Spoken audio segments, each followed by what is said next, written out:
Bonjour chers téléspectateurs, bienvenue à cette autre édition de la revue des Grandes Unes sur Equinox Télévision avec nos invités avec qui nous débattrons tout à l'heure. Nous échangerons sur ces principales unes parues ce mardi 26 juin 2018, une date forcément qui rappelle bien des choses surtout tragiques dans le monde du football camerounais. Et nous démarrons cette revue des Grandes Unes avec la nouvelle expression qui s'intéresse à la présidentielle 2018, la nouvelle expression qui parle d'Akeri Mouna, candidat du FPD. Un peu plus d'un an après sa déclaration de candidature, le challenger du président Biya, jadis père du mouvement Now, a enfin trouvé un parti politique désormais. C'est sous le drapeau du Front populaire pour le développement qu'il se présentera aux élections d'octobre prochain. Lui qui a été adoubé par une foule importante et investi comme candidat de ce parti politique samedi dernier du côté de Ngaoundéry, Akeri Mouna, que d'aucuns pressentaient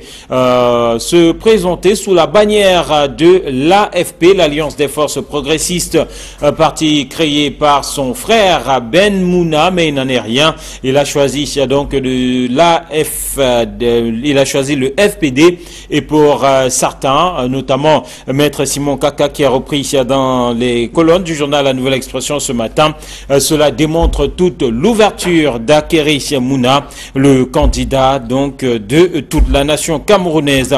Et puis c'est toujours dans les colonnes de ce parti présidentiel 2018, le Social Democratic Front qui dénonce, selon les responsables de ce parti, l'information sur la rencontre entre l'ambassadeur des États-Unis et les trois candidats de l'opposition est tout simplement un gros mensonge.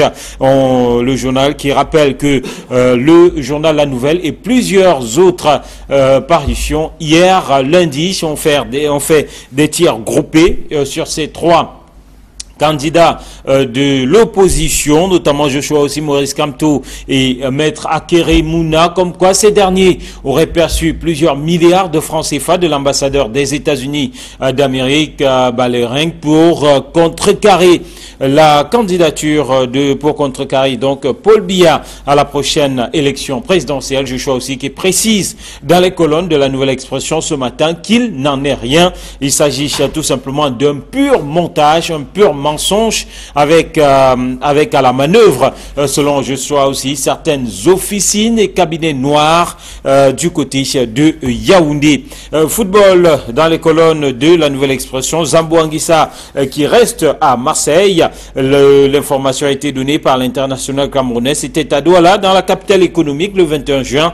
Lui, Zambo Anguissa, qui a ajouté, en tout cas, qui a parlé ainsi devant des supporters camerounais de l'Olympique de Marseille.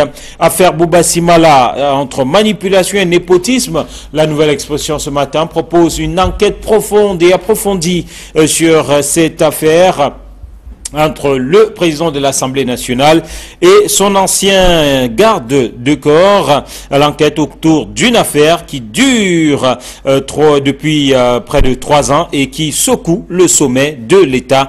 Cette affaire Bouba Simala, dans laquelle le président de l'Assemblée nationale s'est tout simplement désisté. Et dans l'enquête que publie La Nouvelle Expression, on croit savoir que même cette lettre de désistement pourrait ne pas venir du président de l'Assemblée nationale. En tout cas, enquête à lire à la page 4 de La Nouvelle Expression de ce matin. Cameroun Tribune s'intéresse au marché public et présente les nouvelles règles. C'est la une du quotidien gouvernemental qui fait savoir qu'à la faveur du nouveau code des marchés publics en vigueur depuis le 20 juin dernier, le président de la République entend donner plus d'importance aux maîtres d'ouvrage et renforcer la transparence et la célérité dans l'exécution des différents marchés. Ces nouvelles règles dictées par le président de la République sont donc à lire à la page 2 de Cameroun Tribune de ce matin. Cameroun Tribune qui parle aussi de transparence et de bonne gouvernance. Transparency and good governance. Government examines better finance management techniques. It was a bill to that effect was yesterday, June 25, 2018, examined by the Finance and Budget Committee of the National Assembly. It institutes mechanism for accountability and proper management of state funds. The bill was defended by the Minister of Finance, Louis-Paul Motazi. You can read the article at page 8 and page 9 of Cameroon Tribune this morning. Le Popoli s'intéresse à la crise anglophone et la manœuvre du boulanger, nous dit le Popoli à sa grande une.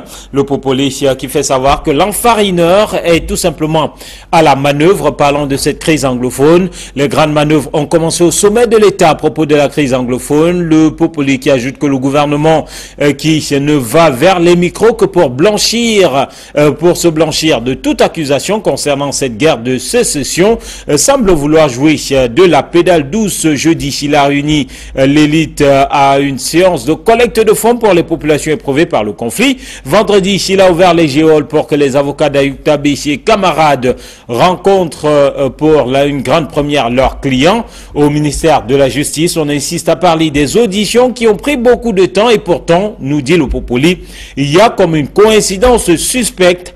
Dans 2 jours, le comité en charge des affaires étrangères au Congrès américain va entendre le bureau des affaires africaines du département d'État sur la crise anglophone, mais aussi des dirigeants d'International Crisis Group, d'Amnesty International et de l'Église qui ont la dent dure contre Yaoundé.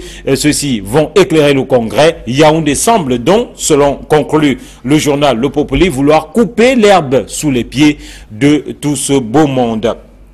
À lire dans les colonnes du Popoli ce matin. Le Jour s'intéresse à la carrière des officiers de l'armée et fait savoir que ces derniers sont tout simplement mécontents. Ils se plaignent de la confiscation de certains postes de commandement, exigent l'application des promesses du chef de l'État. À lire aussi dans les colonnes du journal Le Jour cette interview du commandant en second de l'ONG MIDA, Alphonse Awa Foé, qui fait savoir qu'on ne multipliait pas de l'argent à la MIDA, une interview fleuve donc à lire dans les colonnes de Le Jour. Et d'ailleurs, Mutation en fait sa grande une, il parle de rebondissement, un fugitif de la MIDA qui parle, commandant en second de la mission d'intégration et de développement pour l'Afrique, Alphonse Anissé Aoua Foé, déclaré en fuite, revient sur les contours de cette rocambolesque affaire.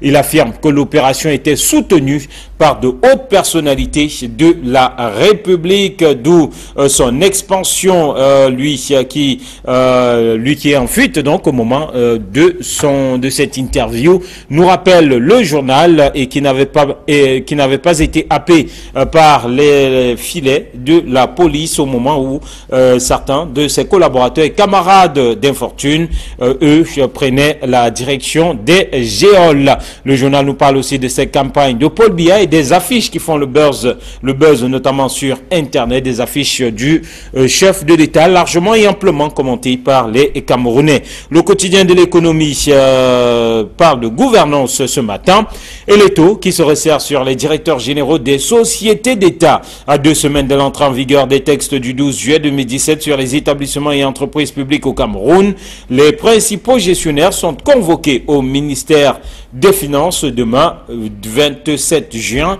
2018. Le journal qui nous faut aussi savoir que les prix du maïs et du haricot sec sont tout simplement en chute libre à Douala. La crise anglophone aussi dans les colonnes du quotidien de l'économie avec le nord-ouest et le sud-ouest, les mois les plus ensanglantés en zone anglophone à lire dans ce journal qui nous permet de sortir de cette revue et de retrouver sur ce plateau nos invités. Camille Nélé, bonjour. Bonjour Éric Marcel Diomont, bonjour téléspectateurs d'Equinox Télévision et surtout bonjour millions de fans camerounais de football qui constatent avec moi que la CRTV n'a même pas eu de moyen d'acheter les droits de la retransmission de la Coupe du Monde et se contente maintenant de faire de la piraterie, du piratage. On l'a lu à travers ce communiqué de la radio béninoise qui a mis en garde CRTV de ne plus squatter ces images. C'est tout simplement une honte. Vous avez vu, du temps de Mendoza, la Coupe du Monde 90 et toutes les autres, et de Bamouké, le Cameroun achetait régulièrement les droits. Cette fois-ci, on est surpris que nous n'en soyons réduits aujourd'hui qu'à pirater les images des autres, des pays même plus petits que les nôtres. C'est sincèrement assez affligeant. Allez, c'est ce qui s'appelle une grosse entrée en matière. Viviane Dile, bonjour. Bonjour Rimasson Djomo, bonjour doyen Camille, je suis plutôt épris de paix ce matin, porteur des messages de paix. Et c'est à l'endroit de nos frères de la zone anglophone qui sont meurtris par la crise de ce côté-là.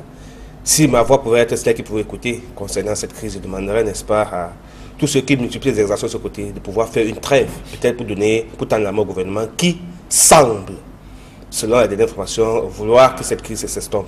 Donc peut-être en cessant le feu, peut-être qu'on pourra trouver une voie de crise. Je sais qu'ils sont en colère, mais du moins, vous savez, on ne peut pas ruminer la colère à tout moment. Donc du coup, il faudrait certainement qu'on s'arrête un temps pour dire qu'est-ce qu'on a déjà commis comme dommage d'intérêt. Est-ce que notre colère vaut-il la peine est-ce qu'il faut encore continuer à rugir quand on a déjà tué, quand on a versé trop de sang? Surtout que vous savez que le bilan d'hier dans cette zone quand même... ça donne envie de pleurer. Allez, c'est le bilan qui s'alourdit de plus en plus en termes de pertes en vie humaines dans cette partie du pays. Et bien sûr, on a une pensée pour Casimir Désiré Tagné, qui aurait dû être avec nous ce matin. Malheureusement qu'il y a des ennuis de santé. Et nous lui demandons, nous lui souhaitons beaucoup de courage et surtout qu'il nous revienne très très vite. Allez, et on va donc démarrer avec cette présidentielle 2018, la une du journal La Nouvelle Expression ce matin, qui apporte des clarifications sur ces tiers groupés dont nous parlions déjà sur ce plateau hier avec nos invités ici dans le cadre de cette émission, la revue des grandes unes. On a constaté hier que de nombreux journaux de nombreux tabloïds avaient choisi de relayer cette information, comme quoi 3 candidats, Keremouna, Maurice Kamto et Joshua aussi, s'étaient rendus chez l'ambassadeur des États-Unis pour percevoir plusieurs milliards de francs CFA pour battre Paul Biya à la prochaine présidentielle.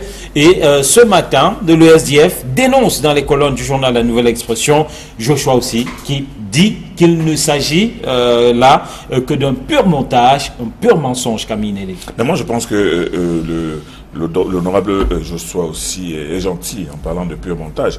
Nous assistons tous médusés depuis quelque temps à cette véritable campagne qui est ce tir groupé de journaux, et essentiellement de journaux paraissant à Yaoundé, qui tous présentent les candidats, les 3 principaux candidats à l'élection présidentielle comme des suppôts des États-Unis, et que ces journaux affirment, c'est-à-dire qu'ils ne supposent pas, affirment tout simplement que l'ambassadeur des États-Unis les aurait reçus dans sa représentation diplomatique. Il leur aurait donné 3 milliards avec des détails même. 3 milliards, environ 2 milliards 700 millions. C'est-à-dire 1 milliard pour Joshua aussi, 1 milliard pour Kamto et 600 millions pour Keremouna. On se demande pourquoi lui il a la plus petite part.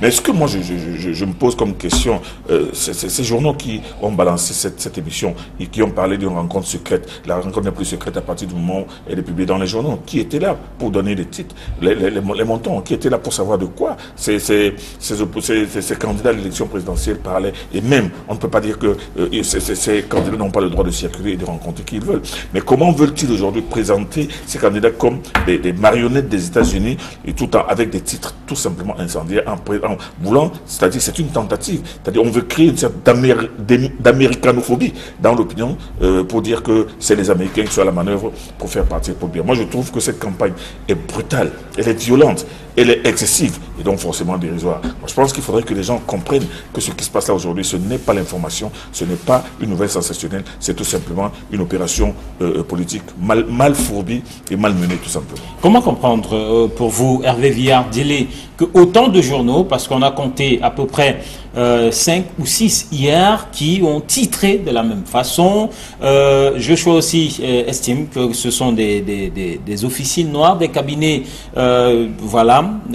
contactés pour la circonstance, qui sont derrière cette campagne de désinformation, mais que des journalistes se prêtent à ce jeu s'inquiétant au regard du contexte vers lequel l'on s'achemine, un contexte électoral. Il faut dire qu'on peut le remarquer avec beaucoup de désolation que la presse qui devrait être un outil d'information, de sensibilisation, d'éducation du peuple, joue plutôt ce mauvais rôle. Parce qu'il faut quand même dire que c'est une contre-campagne contre des personnes qui ont pour mission, en fait, qui sont pour mission d'être tout simplement candidats aux élections présidentielles et de challenger le président de la République, ce qui n'est que normal et constitutionnel.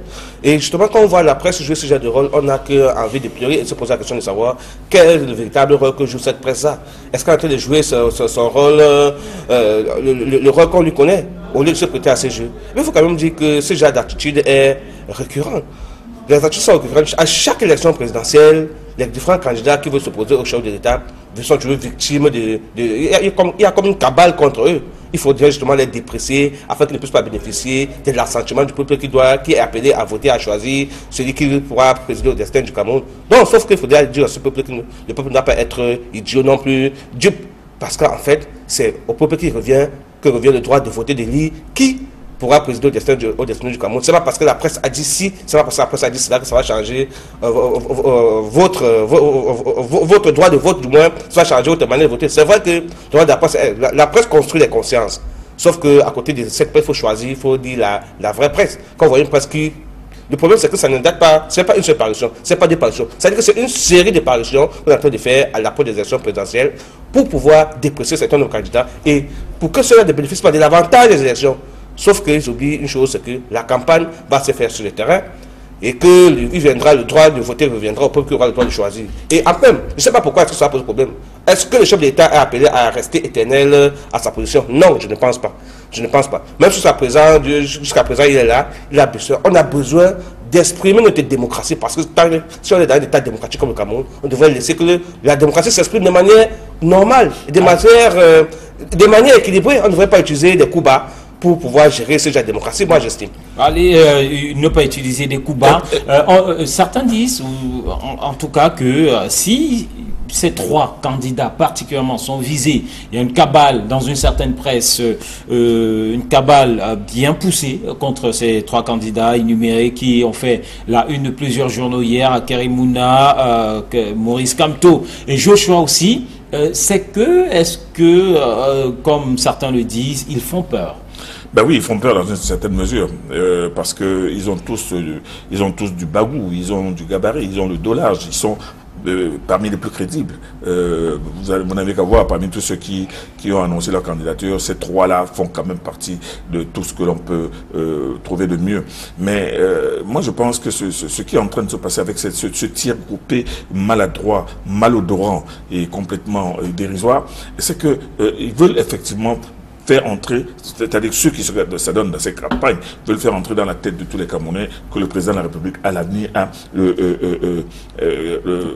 l'éternité devant lui et que personne n'a le droit et ne doit même pas se présenter, sauf si on le soupçonne d'être manipulé par des nations étrangères. Moi, je sais bien... Mais la responsabilité de la presse dans tout ça? Mais la responsabilité de la presse, le rôle de la presse, c'est d'informer. C'est d'informer, d'éduquer et surtout d'éclairer. Éclairer. Mais quand on balance de telles informations, on n'éclaire pas, on obscurcit. Et moi, je pense que dans une situation comme celle-ci, au constat de ce genre de manœuvre assez maladroite, il faudrait que les gens comprennent que tout ce qui s'écrit ou se dit dans la presse n'est pas forcément digeste. Et là, justement, c'est la presse camerounaise qui prend aussi un sacré coup. C'est ça que je suis en train de dire. C'est la presse qui prend un sacré coup. Parce que imaginez aujourd'hui, par exemple, que l'ambassadeur des États-Unis poursuive ses journaux pour diffamation ou pour propagation de fausses nouvelles. On va dire que les Américains musellent la presse et tout cela, alors que c'est faux. Et ceux qui écrivent ça très bien que c'est faux. Donc ce n'est pas très bien, ce n'est pas honorable pour la presse. Bon, évidemment,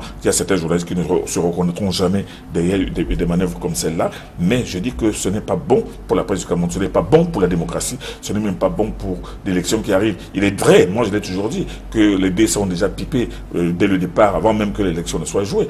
Hein, on sait très bien comment ça va se terminer, mais seulement, il faudrait laisser quand même une chance à la démocratie, à l'expression populaire. Et ce n'est pas à travers des campagnes saumâtres comme celle-là qu'on pourra éclairer les Camerounais, peut-être leur donner la possibilité de choisir quelqu'un d'autre que le candidat qui est choisi par des régions tout entières. Et pendant ce temps, la Nouvelle Expression nous fait savoir que Akery Mouna, lui, a été investi par un parti politique, le FPD, le Front Populaire pour le Développement. C'était samedi du côté de Gaoundéré. On l'a dit à Vévillard, certains s'attendaient à le voir être investi par exemple par l'AFP, qui est le parti créé par son frère, même si son frère n'en est plus le président. Mais voilà, Akery Mouna a quelque peu déjoué les pronostics en se faisant investir par ce parti politique qui a son fief, sa base politique, dont le Mbéré, on est là dans la Damawa, et coordonné par un jeune Camerounais originaire justement de cette partie. Moi, il faut dire que c'est une forme de dribble que vient de faire Akery Mouna. Et je suis certain que tous ceux qui avaient dû miser qu'il devrait être plutôt, sa candidature doit être soutenue par le parti de son frère, sont plutôt surpris.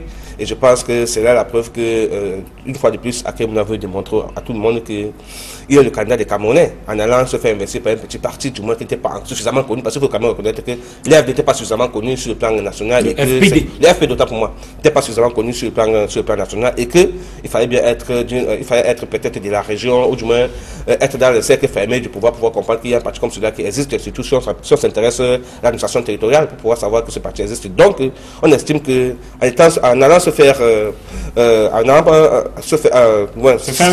investir par ce parti, autant pour moi, c'est pour bénéficier de l'assentiment des populations de cette région-là. Et peut-être, vous savez que généralement, quand des candidatures sont déclarées, c'est généralement à Douala, c'est généralement à Yaoundé, ou bien dans les grandes régions, mais du moins de ce côté-là, pas encore. Donc, on pense que peut-être, certainement qu'avec ce parti, il a bénéficié de l'aval de la base, l'aval de la base de ce parti, et que les militants vont suffisamment travailler pour que sa candidature soit suffisamment importante et qu'au lendemain des élections puisse bénéficier du vote des Camerounais. Alors, Camille, quel peut être le calcul derrière le choix d'un parti peu connu, derrière le choix d'un tel parti? Il faut d'abord commencer par dire que c'est dans le sens strict du respect de la loi que Akery Mouna a été investi par un parti, parce que pour l'élection présidentielle, il faut d'abord être investi par un parti, quel qu'il soit. Même si ce parti n'a que 3 militants, un parti doit investir quelqu'un. Et c'est pour cela que lui, Maître Akery Mouna, faute d'avoir milité dans un parti, faute d'avoir créé un parti, il a décidé tout simplement dans son combat. Il avait l'AFP, par exemple. Mais il n'y avait pas que l'AFP, il y a beaucoup d'autres partis qui auraient pu très bien accepter de l'investir. Mais lui, il a choisi son parti, et c'est déjà quelque chose. Il a commencé par respecter la Constitution, par respecter la loi. Bon, pour le reste, maintenant, ce n'est pas une question de grand parti ou de petit parti. On a très bien vu Emmanuel Macron, qui, un an avant son élection, n'avait pas de parti. Il n'est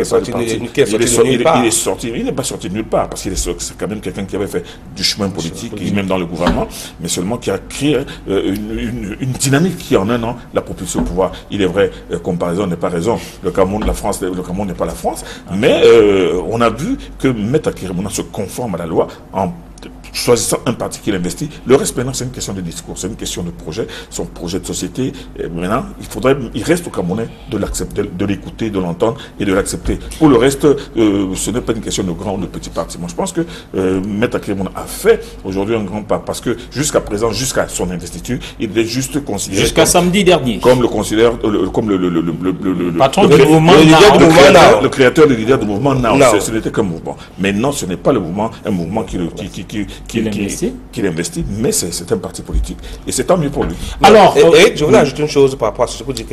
Là, au moins, en allant se faire investir ce côté-là, il va bénéficier de l'assentiment des populations du septentrion, peut-être, pourquoi pas, parce que là où on a rarement battu campagne, parce qu'on estime qu'elle n'est pas suffisamment populaire, ou du moins, elle n'est pas suffisamment populaire. Même si d'aucuns estiment très souvent que c'est un vivier électoral pour le parti au pouvoir. Non, seulement le parti au pouvoir, c'est que vraiment dans cette zone-là, il n'y a que Issa Chiroma et son parti qui essaient de se battre de ce côté-là, et que... Donc ça, c'est à Garoua. Oui, non, je veux dire que toute la zone septentrionale, vraiment, voilà les partis qui rivalisent un peu dans ce côté-là, et du coup... Mais Issa Chiroma est un parti de la majorité présidentielle. Voilà. L'UNDP est un parti de la majorité présidentielle. Exactement. Le parti de M. Moustapha est un parti de la majorité présidentielle. Le problème n'est pas un problème de vivier électoral. De vivier électoral, encore que, bien que le septentrion constitue sur le plan spatial la moitié du Cameroun, mais sur les papiers et selon les selon la démographie, on présente le septentrion comme un vivier beaucoup plus petit que le reste du Cameroun, ce qui en réalité est faux. Allez, on va poursuivre et parler à présent de crise anglophone avec le journal Le Populi qui parle de manœuvre du boulanger relativement à tous les derniers développements observés donc autour de cette affaire. Manœuvre du boulanger avec cette illustration du chef de l'État qui tente d'appâter Sissoko Ayouk Tabé, en tout cas belle illustration, et le journal qui pense que tout ce qui est fait depuis un certain temps vise simplement à amadouer cette communauté internationale, surtout que le Congrès américain va se pencher sur le cas du Cameroun et notamment cette crise anglophone. J'aime bien ce qualificatif de boulanger. Évidemment, c'est un qualificatif qui est là pour nous faire rire. Le boulanger qui est en train de qui va rouler tout le monde dans la farine. Hein, c'est comme ça qu'on avait surnommé Laurent Gbagbo. Il va plus loin maintenant à l'intérieur du journal en mettant l'enfarineur à la manœuvre. Mais c'est ça que je suis en train de dire, le boulanger qui veut enfariner tout le monde. Oui, j'aime bien ce titre, mais seulement il ne faut pas voir derrière chaque action du chef de l'État une sorte de calcul politico-maligne. Non, moi je pense que en donnant la possibilité aux avocats de la défense conduits par Maître Bernard Mouna de rencontrer enfin des Sissoko Ayouk Tabé, moi je pense que ça commence d'abord par lever une suspicion qui était follement entretenue dans les réseaux sociaux, à savoir qu'ils auraient été exécutés. Pourquoi on ne les montre pas? Pourquoi la population ne les voit pas? Là maintenant, c'est les avocats qui sont allés les rencontrer avec l'autorisation de la justice qui maintenant estime certainement qu'elle a suffisamment elle a exploité cela et maintenant qu'on peut avancer un peu plus. Moi, je pense que c'est déjà une première chose, un premier pas de fait. Mais moi, je me pose toujours une question.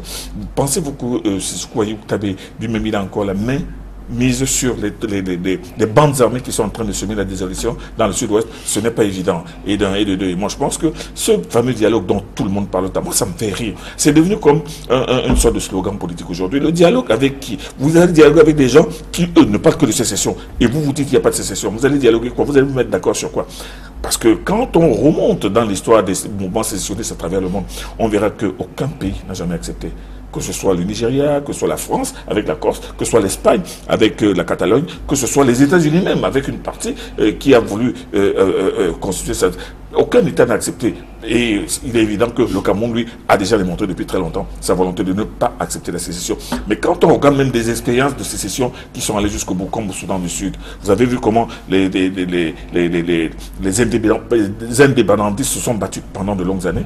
On leur a accordé leur indépendance. Et vous voyez comment ça fait 2 ans. C'est une guerre qui n'en finit pas entre les leaders de ce Soudan du Sud, avec un bilan de 2 millions de morts déjà. Donc le problème aujourd'hui, ce n'est pas de faire un débat avec d'une part des sécessionnistes, de l'autre part le gouvernement. Moi je pense qu'il faut d'abord commencer par faire un débat avec toutes les forces de ce pays, pas pour parler de la sécession, mais pour parler des problèmes qui ont pu donner la possibilité aux sécessionnistes de s'exprimer. Donc le fait que Ayouk Tabé puisse déjà commencer à voir ses avocats, c'est déjà un premier pas. Mais ce n'est pas parce que certainement Paul Biya ira le rencontrer en prison, ou bien qu'il sortira de Koningé pour aller rencontrer Paul Biya à Itoudi. Mais moi je pense que c'est déjà un certain nombre de manœuvres qui sont faites dans le sens de l'apaisement et peut-être d'amener les uns et les autres à regarder ce problème, le problème anglophone sous un autre prisme. Hervé Villard, partagez-vous cette lecture du journal Le Populi qui voit entre les lignes autour de ces manœuvres, une tentative d'apaisement, en tout cas,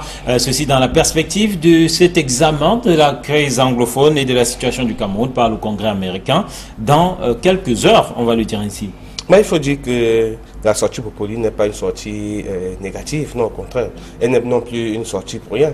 C'est parce qu'il y a certains éléments qui permettent d'apprécier le comportement du chef de l'État. Vous savez que depuis cette crise, on n'en voulait même pas entendre parler de sécessionnisme ou de fédéralisme. Je pense que le ministre de l'administration territoriale en son temps en avait dit qu'il n'y avait pas de problème au fond, donc du coup il n'avait rien à faire, de même que le ministre de la Justice qui avait vraiment contribué à leur manière à mettre l'huile sur le feu. Aujourd'hui, avec vous vous souvenez qu'il y a 2 semaines, c'est le responsable de la communication du parti parti au pouvoir, qui émettait l'idée, qui parlait... Il faut savoir que le parti n'était pas fermé au fédéralisme, à l'idée du débat autour du fédéralisme.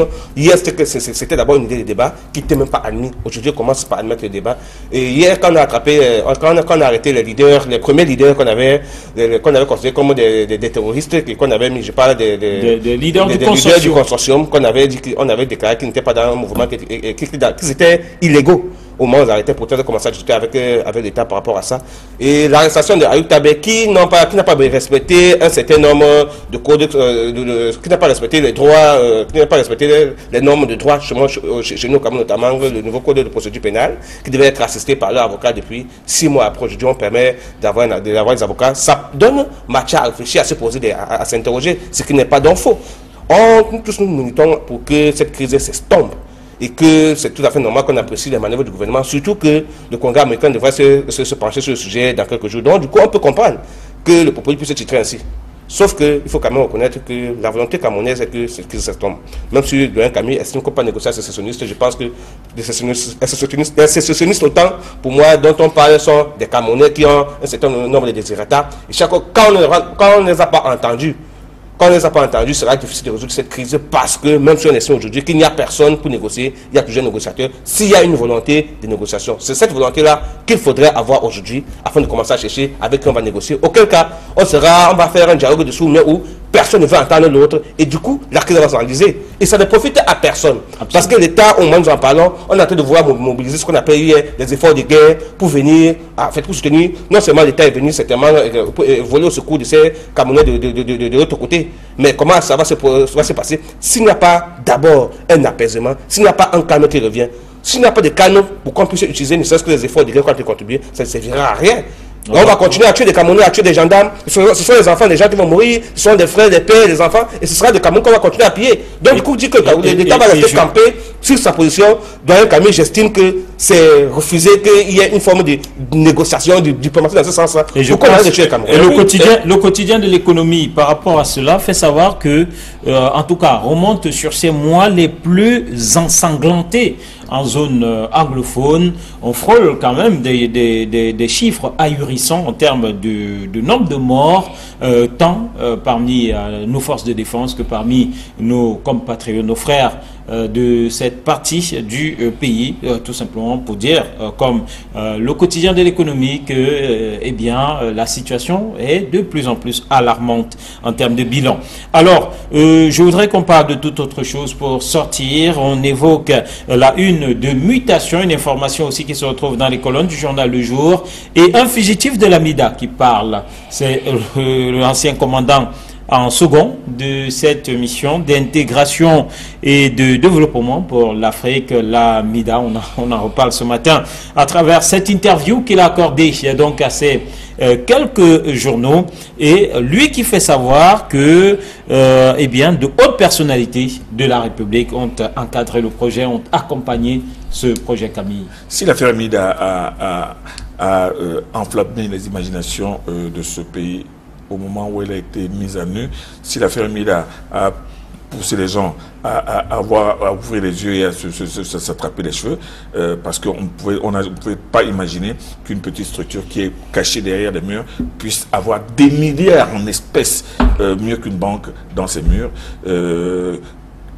Et si l'on s'en tient aux révélations de certaines personnes qui ont eu la possibilité d'entrer, de rencontrer les promoteurs du MIDA qui racontent comment, quand ils arrivaient, ils voyaient seulement comment les gens étaient en train de compter l'argent. C'est une affaire absolument nébuleuse, une affaire absolument ahurissante, et en réalité c'est une grosse opération de fait manière que l'on a découverte un jour et maintenant qui ne demande plus qu'à être traité au niveau de la justice, parce que vous allez vous poser des questions sur ces jeunes qui apportaient l'argent, vous allez vous poser des questions sur ces personnes qui, eux, ont présenté leur structure comme une structure de développement, mais qui prenaient l'argent des gens et qui le leur remettaient pendant qu'ils prenaient encore l'autre argent pour le garder en attendant de remettre à ceux qui ont donné pour la deuxième fois. C'est une opération, une grosse opération de bonneteau qui a fait que on allait se retrouver dans 3, 4, 5 ans, un jour avec des gars qui sont envolés avec 10 milliards de francs et les autres Camerounais n'auraient que leurs yeux pour pleurer. Mais cette affaire aujourd'hui avec l'un des dirigeants de cette MIDA qui... En fuite. bien entendu, en fuite, mais qui de son exil raconte que non. Vous savez, si cette affaire a pu marcher, c'est parce qu'il y a certaines personnalités du gouvernement, du régime. Du régime qui est avec nous. Là, c'est en train de vouloir tourner au chantage. Ça, c'est une affaire qui devient très grave, parce que ne soyez pas surpris que un ministre ou un directeur général ne soit approché par quelqu'un qui dit que non, nous avons les informations selon lesquelles tu couvrais ces gens-là. Vraiment, là, il y a une mission de la police qui va arriver chez toi. Si tu ne donnes pas de temps, c'est tant pis pour toi. Ça, c'est ce qui peut arriver. Et là, aujourd'hui, c'est très, très grave. Parce que quand il commence par là, il n'a pas encore donné les noms, mais soyez sûr que derrière, il y a une opération de chantage qui va commencer. Et c'est encore plus grave. Ça démontre tout simplement le caractère crapuleux de cette MIDA dont on n'a pas fini d'entendre parler. Et déjà, c'est seule la justice qui pourra nous dire un jour jusqu'où elle mènera ces procédures. Et surtout, même s'il est possible que ce soit vrai que des pontes du régime accompagnent ce projet. C'est possible, rien n'est impossible. C'est possible, mais seulement c'est plausible. Mais seulement, moi, je suis en train de voir déjà des idées de chantage. Alors, il dit dans les colonnes du journal Le Jour, on ne multipliait pas de l'argent à la MIDA, contrairement aux idées qui ont été répandues dans ce sens. Ça dépend, vous savez, que quand les commerciaux vous approchent par rapport à la mise sur pied du microfinance ou bien d'une banque ou d'un projet comme celui-là, ils vous font miroiter, n'est-ce pas, les différents avantages, les différents bénéfices que vous aurez en faisant un placement de ce côté-là. Et c'est certainement des avantages que les premières personnes qui ont placé l'argent au sein de la MIDA en ont bénéficié et ont certainement sensibilisé les autres à venir faire autant qu'ils en bénéficient. Vous savez que quand vous avez découvert l'or quelque part, vous informez d'abord les membres de votre famille et du coup, ça les a rattrapés. Et je pense que la sortie de ce commandant en second qui est aujourd'hui en exil vient démontrer une fois de plus que nous sommes dans un État qui ne joue pas pleinement son rôle parce que de telles structures n'auraient pas eu pignon sur une... De telles structures n'auraient pas autant prospéré si et seulement si l'État jouait son rôle régalien de protéger ses citoyens, parce qu'on ne peut pas créer une structure de microfinance. Vous n'avez pas nous dit que dans une circonscription comme Yaoundé 3, ou si je ne me trompe pas, où la structure était implantée, il y a une des trois structures était implantée, que le sous-préfet, le préfet ne soit pas au courant, et que c'est quand les populations commencent à faire des contestations que le préfet lui-même descend là pour céder les lieux. Ça veut dire qu'il y a une forme de laxisme au niveau de la gestion des affaires au Cameroun, et je pense que c'est ça que nous décrions tous les jours, parce qu'en réalité, imaginez-vous que ce soit une secte qui a pour mission de déstabiliser le Cameroun. Imaginez, ils auraient certainement reçu les coups. Que je donne le rôle des renseignements dans ce pays, c'est également de ça. Sauf si les renseignements qu'on fait aujourd'hui ne sont que des renseignements pour un autre genre, pour d'autres fins, et qui n'ont pas pour but d'assainir le Cameroun. Sinon, on ne serait pas arrivé là. 2 mois, 3 mois, quand même une structure sur pied, selon le contrôle, l'émission de contrôle, on doit vous rassurer. Plusieurs années même. On doit vous rassurer, on doit se rassurer que vous avez respecté les règles et que vous êtes fiable. Surtout au Cameroun, il y a eu beaucoup de microfinances qui sont partis, qui ont à peine ouvert les portes, ils ont fermé, ils sont partis avec donc du coup c'est inquiétant. Alors on va sortir très rapidement un mot sur le Parlement qui planche sur la prorogation du mandat des députés. C'est Info Matin qui nous le dit. Oui, rapidement. Oui, mais c'est la voie normale. La voie normale, le président de la République qui déjà a demandé à l'intention, a déjà démontré son intention de proroger le mandat de ce mandat. Le débat pouvait être autrement. Il n'y a même pas de débat. Il fallait qu'il passe par les deux chambres. Il est passé par une parce que normalement la convocation, c'est-à-dire que le Conseil électoral aurait déjà dû être convoqué depuis près de 2 ou 3 semaines. Donc le fait que cela n'ait pas été fait démontre tout simplement que le président de la République a envoyé ce texte-là à l'Assemblée nationale et par la suite au Sénat pour que ces deux chambres se penchent dessus et comment est-ce qu'on peut dire mettre un cachet officiel à cette action. Il faut dire que c'est une réflexion qui arrive sur l'État. Du moins, si on commence à réfléchir à ce que c'est arrivé sur l'État, même si le chef de l'État l'avait introduit depuis, parce qu'il faut dire quand même que c'est depuis le 21 du juin que le corps électoral devait être convoqué. Donc du coup, depuis on est dans l'illégalité, c'est-à-dire que le chef de l'État devait se prononcer. En fait, l'Assemblée générale le chef de l'État via l'Assemblée nationale devait se prononcer sur cette progression depuis, afin qu'on puisse rester dans la légalité. Aujourd'hui, nous sommes le 26, vous comprenez que ceux qui sont en fonction juste sont dans la légalité. Donc du coup, il faudrait que ce soit absolument fait pour que la Cameroun soit fixée là-dessus. Merci Hervé Villard, merci Camille Nélé, merci à vous qui nous avez regardé. Madame, Monsieur, demain sera notre jour, nous serons là pour un autre numéro de la revue des Grandes Unes sur Equinox Télévision. Au revoir, bonne suite des programmes.